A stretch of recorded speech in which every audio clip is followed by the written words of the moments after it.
Hey guys, it's Jason Creel. This is the Lawn Care Life. We just had a pretty serious storm blow through, and I just wanted to show you what's going on in the yard and how to fix standing water. At least show you what we did in my yard and how we addressed the concern.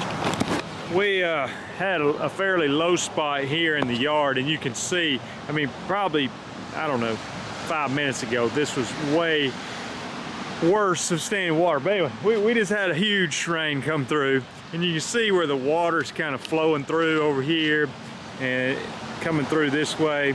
And all we did was find the lowest spot, and this wasn't very difficult.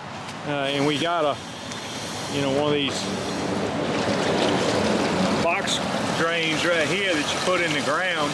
And ours isn't really very big. I mean, that might be a 12-inch one. I'm not sure. If you get a big one, I guess it would drain faster. And then I seem like it's like maybe a 6-inch pipe that connects to that.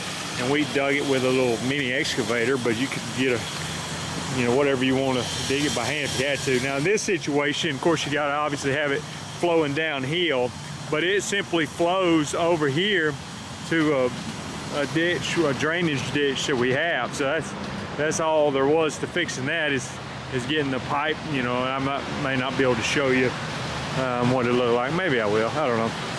But anyway, it's flowing.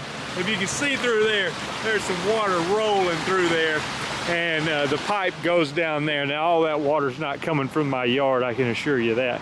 But anyway, in some areas like this where it's just standing water, it may just be as simple as, if it's not bad, you may just can grade it out, bring in some topsoil and make it more level.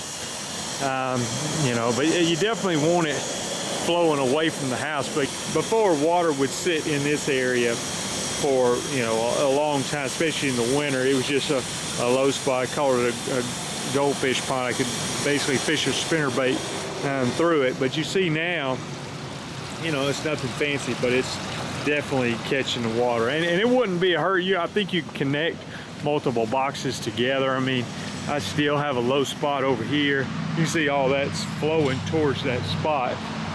There is a little dip over here where, and again, you could grade this out and make the water go a different direction, but this is still a little bit of a low spot here. So I mean, could put in another box and either run it to that same drainage ditch or possibly even connect it to that one and then have it go over there. But anyway, it's not a major issue, but just doing something as simple as that made a huge difference in how much water was in our yard, and it was very easily to do.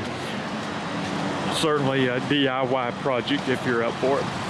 Now if you're in a situation where you don't have anywhere for the water to drain to like I do, then you may have to look into doing a French drain, because I understand not everybody's got a drainage ditch or somewhere for the water flow. But in this situation where I do have somewhere, of course you got to make sure that it's flowing downhill. So you may have to dig your ditch a little deeper if the ground is not perfectly flat or flowing downhill already. You have to dig the ditch to make the underground pipe flow downhill. If you're new to the channel, I'm Jason Creel. There's over 600 lawn care videos on the channel dealing with how to get rid of weeds in your yard, fertilizing, mowing, things like that. So I would encourage you to subscribe if that interests you. And I'll talk to you guys later. Bye.